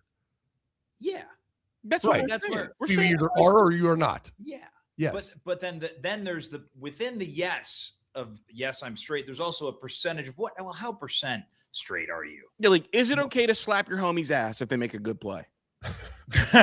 That's a great question. Depends on your sexual attraction to said homie. Thing is, look, if we're playing a game, if we're playing a 4-on-4 game, and I got money on the line, and Pat hits a step back 3 and cashes that shit to tie the game up, good game, good shot, baby, with the butt pat on the way by. I'm not gay, but that's also not the straightest thing I could have done in that situation. But I'm also so straight that I can have these borderline sexual encounters and still acknowledge the fact that I am really straight. If you classify them as any form of sexual encounters, you are 100% gay. No, Yes. it's not a sexual encounter, but it can be perceived as that. Yes. That's different. I think So I everyone think we all agree. I think we're having a linguistics battle, a semantics battle. yeah, we're all agreeing on the same point. Yeah, but look, I was trying to compliment you, Zach. You probably are straighter than Pat and I. Well, that's absolutely true. Cade, thanks for the 5. Kind of pissed me and my fam didn't go to a BG game this past year when we're 15 minutes away. I am hoping Eddie can build the Falcons up. Me too. I love Eddie. Yeah. Cade, thanks for the 5. Did you guys win with you playing those positions? Yes. As me being the quarterback and long snapper hybrid, I believe we made it to the semifinals that year. In 8th grade? Yeah. Rod Farva, thanks for the 5. Sorry, fam, but Judge is the best player in the game. Ohtani isn't the same on the mound and doesn't play the field. I saw you comment, Zach, under that post, like Ohtani could do that. You were just trying to troll me, and it almost worked. I typed the response. Ohtani could do that. No, Throw a guy out at third. Okay, then the next time then I see, Ohtani throw 100 miles per hour, should be like Aaron Judge could do that. I've never seen Judge hustle the way that Jose Ramirez hustles. And that you can't even argue with me on that. Hustling is corny. Cade, thanks for the 5. It's been forever since the NBA is wild. N is more wild knowing Bam scored that many points, dog. Come on. Yeah, bro. It's Kobe's 81. I'm just saying, man. That's Bam's the new record holder. I'm saying you factor that in. How did LeBron never score 81? Fuck. He will. He needs to now that Bam's done it. Yeah, he should. He just gotta factor that in. Yeah. I think the NBA is at an all-time high right now. No, fuck out of here. Jesus Christ. The NBA is proof that offense isn't the most important thing. NBA is so entertaining, though. We don't get this kind of drama. Like, that's honestly the last time we saw something that like Bam just did was like when Josh Gordon had that 3-game stretch of like 250 receiving yards. Like, you don't get these kind of performances. But that felt all right. What if Josh Gordon had the 3 straight games of 200 yards, but the third game they counted pass interference yards as yards on his total, and he had 130 of them via pass interference? Like, we're talking about Bam. Bam was at the free throw line 43 times. Like, the NBA is the only sport where penalties go towards the stats. Look, if you get walked in baseball, does it count as a hit? Like, no. if you get pass interference yards, does it count as yards? But I'm saying everyone else has the same opportunity. Go draw a foul. Bro, 43 of them hoes? Come on, dog. I'm sorry. I mean, it's really simple. Love basketball. Viewership is down. The NBA's tanking, and we have a bunch of flaming fucking pussies running around a court. That's what it is now, and that's why it's down. It's absolutely the worst it's ever been. It's awful. I used to actually like the NBA. Like back in the 90s, early 2000s, I liked the NBA. Mm-hmm. And then they went full-on flaming pussy, and now shit is unwatchable to me. I'll say this, Pat. I like the NBA, but it's really important for me to not suck the NBA when they're bad. I'm all for defending the NBA. Like, a year ago, I defended the NBA. I'm not sure how long can we continue to defend this product? Is it cool if you turn on a game overall? Yeah, that's fine. The other part of it is, what era of NBA did you like watching more, Pat? This era or the era that we were in high school with? And I'm not even trying to be like the old unk guy, but I'm like, serious question. Like, are you okay with someone like Keontae George being a top 10 scorer in the NBA? Hey, sometimes you get these random one-off years. I'm okay with that. Come on, Pat. Like, at what point will you stop? It's a great trivia question. Like, years down the road, who was the top 10 scorer? This person or this person? And Pat, I want you to look at all knowledge. Are you okay? Historical value with Bam having an 84-point game? Absolutely. Fuck. You know why? Wait. Chris, who beat Bam in the finals? I'm back in. Oh, yes. I'm back in. Dude, Bron did that. Bron did that. I'm back. You're right. Let's go, baby. One of the all-time greatest scorers. What we just witnessed was absolutely girl math, and that's why that line of thinking is why the NBA is Jordan awful. Never beat anybody that scored over 80 points in a game. Yeah. He beat Kobe. Yeah, let's go, Chris. Man, hey, LeBron's really crazy. He's that guy. Blue Wolverine, thanks to the 5. 84% Chris, straight as a coat hanger, Pat, and Zach, the belly shirt wearing fashionista. What are we doing? Hey, man, crop tops aren't gay. Yeah, Zeke rocked that shit. Bingo. Get us out of here, Zach. No, one more. What happened to the Menace bus? We rented it out to Adam 22 and went. Actually, I got to go over there today because they called me, and the high wind we had over the weekend like blew the door open, and they can't get it closed or something. But it's on pause right now until we. I mean, losing the YouTube channel obviously hurt us financially, so we don't have that extra money just to dump in. I mean, it's going to cost $10,000 to $20,000 to do the interior, which I'm not paying right now. But I'm looking for sponsors. If you want your logo on the bus when we drive it around to all these, like we have a live show April 17th. I forgot to mention it. The day before the spring game. If you come to the spring game, come in a day early. Come kick it with us live at noon. I'll tell you what Yogi's once we figure it out. But when we take it to a live show, your company logo can be right there. We'll put it on screen. Everything. Hit me up, Zach at Menace Sports. I'm looking for sponsors. Then I can pay for it, and I'll do it right fucking now. I just don't want to pay for it out of Menace money. Well, we got one more here. Elks thanks to 5. Refs can't even remember which team has the ball and which direction they go coming out of a timeout. And that's why our savior LeBron is there to remind them, hey, that's our ball, ain't it? Hey, that's our ball. There's nobody's savior. He's a bitch. All right. Appreciate you, Menace Army. 10 minutes over because we want to talk about fucking the shitty-ass NBA. I appreciate you for still sitting through that. That was tough. Appreciate you, Menace Army. Menace.